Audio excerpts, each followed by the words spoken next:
ตอนนี้เป็นเวลา3 ทุ่มแล้วเด้อพี่น้องเวลา3 ทุ่มก็ยังบ่มืดแดะช่วงหน้าร้อนเริ่มเข้าหน้าร้อนก็จะเป็นประมาณนี้ตอนนี้ละ3 ทุ่มแล้วพระอาทิตย์กำลังตกดินแดงเจ้ยเว้ยอยู่พี่น้องเอ้ยแดงคักแดงแน่พูดนะแดงขนาดเลยภาพสดเลยเด้อนี่เด้อ3 ทุ่มกว่านิดๆนี่แหละเบิ่งส่องสว่างไปทั่วหมดเลยพระอาทิตย์กำลังตกดินแดงคักแดงแน่พี่น้องพูดนะแดงจนเป็นตะยานพูดนะซูมแห้งแดงคักนั่นต้นไม้เด้อหันเด้อ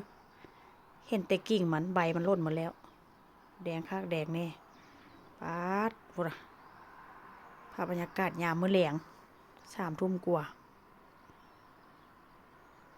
อยู่บ้านสวนแดงคักขนาดเลยฮอดมื้อแลงมาหญ้ากระดังไฟแบบนี้เลยลุกคักลุกแน่ไฟก็ได้พี่น้องเอ้ยพูดนะขออนุญาตอันแก้วระเบิดถามว่ามันระเบิดมันบ่ได้ระเบิดเด้อเพราะว่ามันมีแบบว่าอันกระจกโดยเฉพาะว่าเช่นซะมันบ่ระเบิดขอยกระยานมันระเบิดพี่น้องย่ากับเอาฟืนขอยานมันระเบิดแต่ว่ามันก็บ่ระเบิดได้สภาพบรรยากาศ